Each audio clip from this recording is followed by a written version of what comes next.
Selamat malam dan selamat datang kembali dalam channel kita Danyang Dedemit. Seperti biasa, sebelum mendengarkan cerita, jangan lupa bagi yang belum subscribe silahkan subscribe, dan bagi yang sudah selalu nyalakan notifikasinya agar selalu mendapat kabar terbaru dari video-video yang kita upload. Sekarang langsung aja kita masuk ke cerita.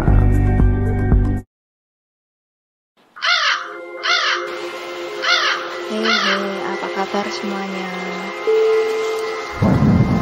Ketemu lagi dengan saya menceritakan tentang kisah seseorang yang bertemu dengan hantu bambu obor. Pada suatu hari, orang itu pulang bekerja di suatu tempat. Biasa, dari pagi dia berangkat kerja lewat jalan yang sama. Pulang nanti dia juga sama, akan lewat jalan yang sama. Dan ketika itu hujan rintik-rintik,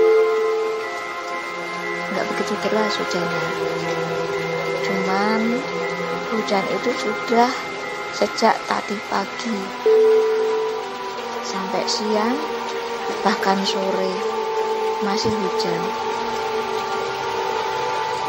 Orang itu sudah jelaslah harus pulang, karena pekerjaan juga harus selesai hari ini. Karena lihat, sekarang sudah jam 4 sore.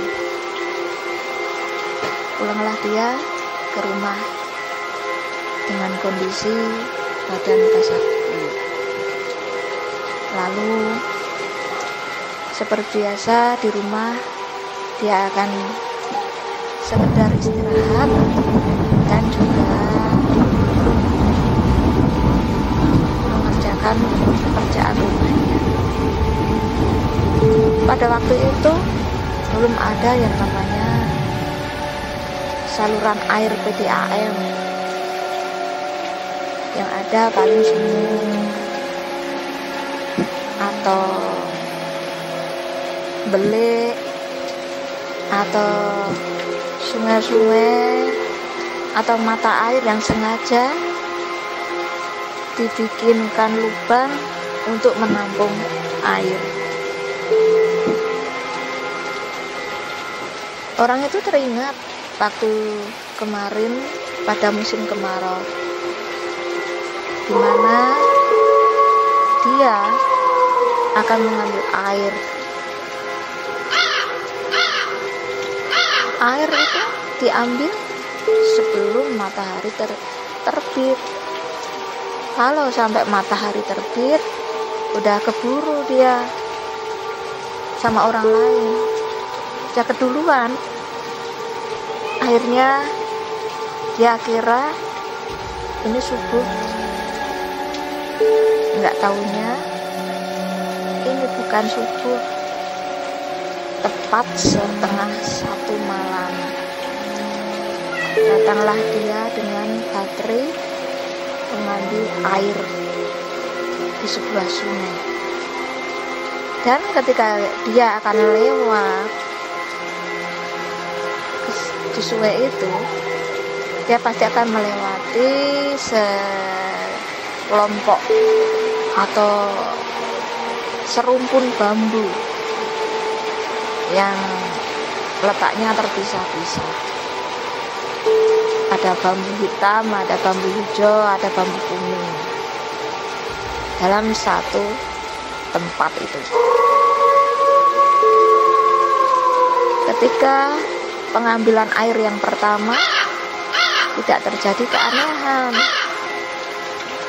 Lalu dia datang lagi setelah mengambil air yang kedua. Tiba-tiba dari arah di antara rumpun bambu itu suara kuda meringkik. Sedangkan di sekitar situ nggak ada kuda meringkik. Dia pikir biarinlah, paling mungkin ada kuda lewat, kan sebentar lagi subuh. Orang itu tidak sadar bahwa sesungguhnya dia itu berada tepat jam 1:30 malam. Tapi dia hanya berpikir bahwa hari ini sebentar lagi pasti subuh, karena sinarnya sudah mulai terang. Dia nggak lihat, sebenarnya terangnya itu bukan karena matahari akan terbit, tapi karena bulan purnama. Pertama, suara rintian kuda dia abaikan. Lalu kedua, ketika dia mau ngambil air lagi, tiba-tiba salah satu rumpun bambu itu jatuh mau menimpa dia, tapi hanya jatuh tepat di hadapan dia. Brrk. Dia kaget. Lah, kok bisa bambu ini tiba-tiba ambruk? Apaan nih ya? Karena merasa jalannya terhalang, dia kepingin lewat ke arah yang tidak kejatuhan bambu tadi. Anehnya, ketika dia mencoba jalan ke jalan yang tidak kejatuhan bambu itu, tiba-tiba bambu itu berdiri lagi sendiri. Dia kaget lagi, kok bisa? Akhirnya dia urung, dia mundur. Wah, ini pasti tidak beres, katanya gitu. Daripada nanti ada terjadi sesuatu, mendingan aku balik aja. Sudah, akhirnya dia mau balik. Kok air di gentong di rumah nggak ada? Baru dapat sepikul. Nanti kalau istriku mau masak nggak ada air. Kalau anakku mau mandi nanti buat sekolah nggak ada air. Kalau anakku aku suruh ke sungai sendiri, kasihan dia masih kecil-kecil. Kalau mah udah gede mas, tak tuh suruh sendiri. Akhirnya dia beranikan lagi untuk berjalan di bawah pohon bambu yang tadi ambruk itu. Belum sempat dia melangkah ke langkah selanjutnya, tiba-tiba bambu itu roboh lagi. Brek gitu. Itu kedua kalinya kayak gini lagi. Akhirnya dia putuskan lari. Wah, kalau ini memang tidak beres, mendingan aku pulang, kayak gitu. Akhirnya dia lari tanpa membawa air setetes pun untuk pulang. Sampai di rumah, dia membuka pintu dan dia melihat jam yang ada di rumah. Astagfirullahaladzim, aku kira ini hari menjelang subuh, ternyata baru jam 2 malam. Astagfirullahaladzim, apaan tadi ya? Gitu. Saat itu juga dia bilang ke istrinya, Bu, hari ini aku nggak dapat air, Bu. Kenapa, Pak? Ntar anak-anak disuruh mandi aja di sungai ya, Bu. Kenapa, Pak? Bapak pucat sekali. Ya, Pak, bentar, tak ambilin air. Akhirnya diambillah segelas air untuk diminumnya. Setelah ia minum air, lalu dia menghela nafas. Bu, sebenarnya tadi aku sudah berusaha, Bu, mengambil air. Baru dapat 1 pikul air, Bu. Tiba-tiba setiap langkahku aku selalu dihalangi oleh bambu yang roboh, Bu. Kok bisa, Pak? Makanya itu, Bu. Aku coba ke arah samping yang tidak kejatuhan bambu itu, bambunya berdiri lagi. Lalu aku coba lagi, langkah lagi, dia roboh lagi. Akhirnya aku putusin lari, Bu. Pasti ini nggak beres. Karena tadi waktu aku berjalan terdengar suara ringkan kuda. Ini juga pasti tidak beres juga. Harusnya aku paham itu, Bu. Ya udah, Bu. Pokoknya nanti aku usahakan, Bu, sepulang kerja aku usahakan cari air. Ya udah, Pak, nanti tak coba aku sama anak-anak mandi di sungai. Ya, seember 2 ember lah aku bawa buat kebutuhan kita sehari-hari. Mana sumur kita kering, sumur tetangga juga sama-sama kering. Gimana lagi, Pak, semua pada butuh air. Bu, kalau nyuci mah bisa kita ke sungai ya, tapi kalau untuk makan, minum, masa kita harus ngambil dulu ke sungai dulu? Kan kita harus nampung. Iya, nggak apa-apa lah, Bu, tak usahain nanti malam untuk ngambil air lagi. Benar. Ketika itu dia berangkat kerja, lalu bertemulah dia dengan teman-temannya. Pagi, Pak, katanya gitu. Pagi, Pak.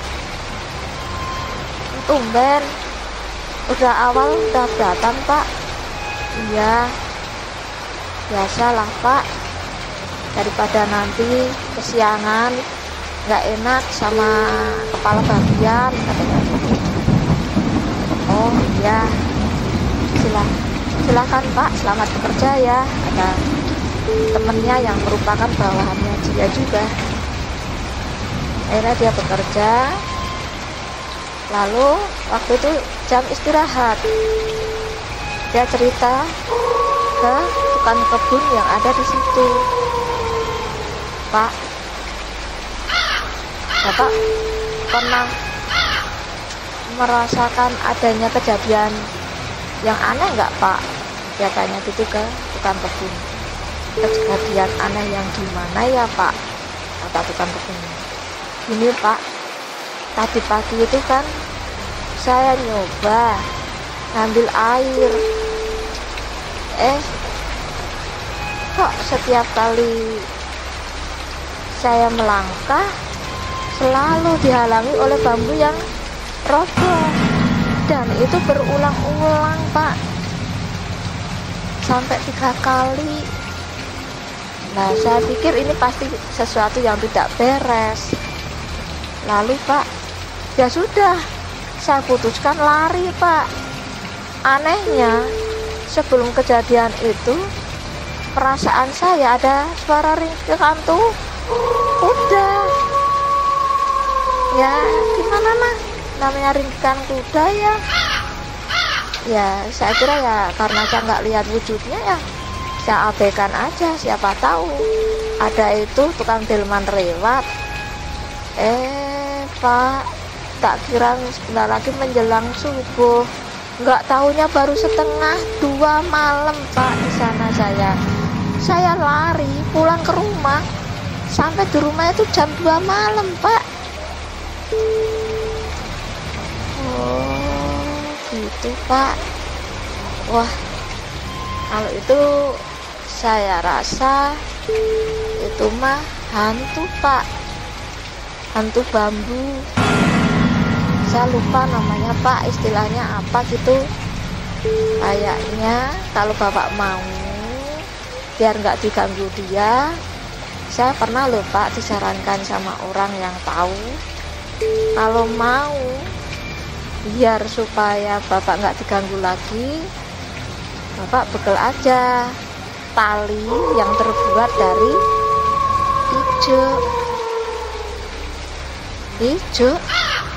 ijuk yang biasa buat nyapu-nyapu itu.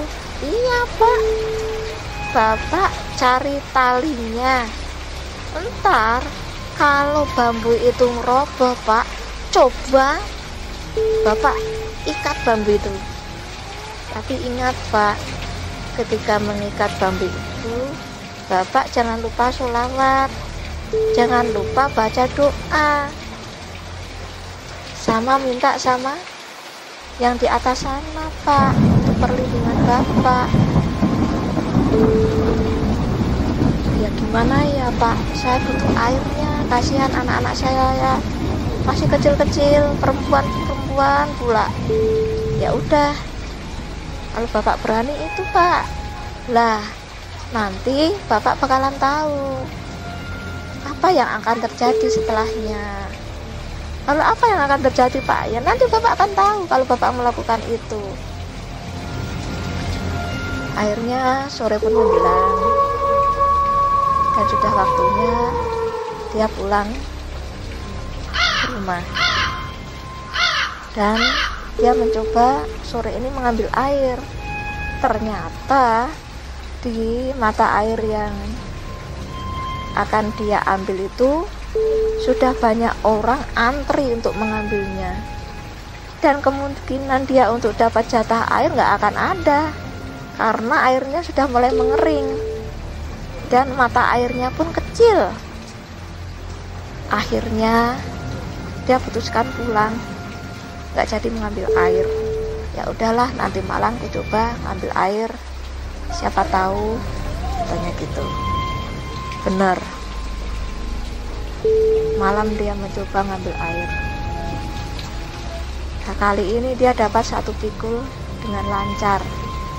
Lumayanlah dapat 1 pikul, bisa buat ngisi-ngisi gentong, katanya gitu. Setelahnya apa yang dia inginkan terjadi juga, dan dia sudah berbekal dengan tali ijuk itu tadi yang disarankan oleh temennya itu. Benar, begitu berat bambu itu roboh, dia langsung baca doa, minta perlindungan Allah, dan baca sholawat Nabi berkali-kali sampai sambil teriak-teriak dia ikat bambu itu pakai tali ijuk dan ditancapkan dengan pasak yang terbuat dari bambu. Setelah itu dia biarkan aja, dia mau melangkah, tapi tiba-tiba bambu itu berteriak, "Hei, lepasin aku," katanya gitu. "Hei, lepasin aku." Tidak, masih dalam setengah kaget dia. Baru kali ini dia melihat atau mendengar pohon bambu berbicara. "Lepaskan aku," katanya. "Tidak, kalau kamu masih mengganggu orang lewat sini, aku tidak akan pernah melepaskanmu. Biar puas kamu ikat. Ayo lepaskan, tolonglah lepaskan aku," kata bambu itu. "Tidak, kalau kamu belum janji sama aku tidak akan mengganggu orang-orang yang lewat sini." Akhirnya karena bambu sudah terdesak, mungkin akhirnya bambu itu bicara, "Baiklah, kalau itu mau kamu, tapi aku minta sekarang ini dilepaskan. Baik, akan aku lepaskan ikatan ini, asal engkau jangan pernah mengingkari janji. Kalau engkau mengingkari janji, aku akan lilit seluruh tubuhmu dengan tali ini," katanya gitu, mengancam kepada bambunya. Akhirnya apa yang menjadi keinginan bambu pun ia sanggupi. Pasak ia cabut, lalu tali pun satu persatu dia coba tanggalkan biar tidak mengikat bambu itu lagi. Setelah ikatannya lepas, bambu itu dengan perlahan-lahan berdiri kembali. Grep, grep. Lalu biar daun-daunnya itu kayak melambai-lambai tertiup angin gitu. Lalu orangnya bilang gini, awas ya, aku sudah penuhi semua keinginan kamu. Kalau kamu masih mengganggu orang yang lewat sini atau menggangguku, aku akan kembali mengikatmu. Ya, aku janji, aku tidak akan mengganggu orang itu. Orang siapapun yang lewat sini, aku tidak akan mengganggunya, katanya gitu. Aku pegang janjimu, katanya. Lalu dia berlalu mengambil air di sungai itu. Benar, malam ini dia mengambil air dengan lancar tanpa ada gangguan apapun, baik suara kuda meringkik maupun robohnya bambu itu. Sejak saat itu, orang-orang yang lewat daerah itu belum pernah satu pun yang mendapati adanya pohon bambu yang bisa roboh sendiri dan bisa berdiri sendiri lagi. Nah, itu salah satu kisah yang ada di desaku yang dialami oleh tetanggaku.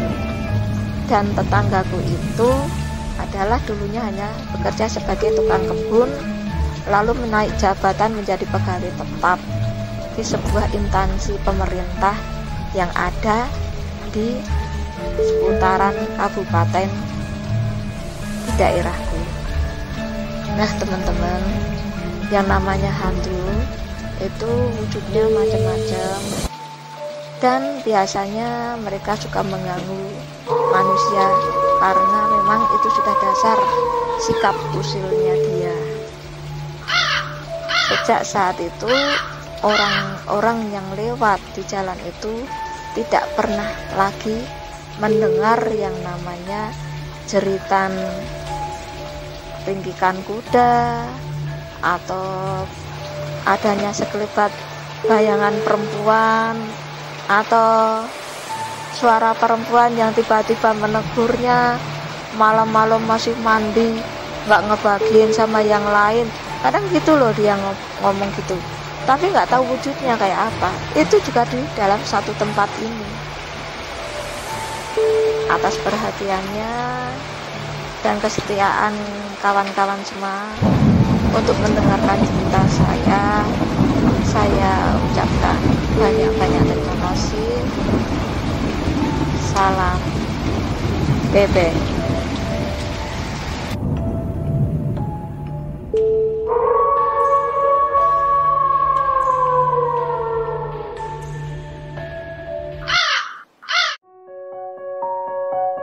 Oke teman-teman, sampai di sini dulu ceritanya.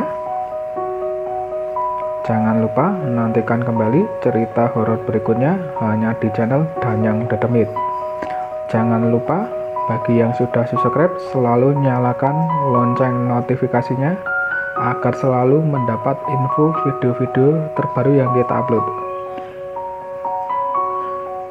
Baiklah, sampai jumpa kembali dalam cerita berikutnya.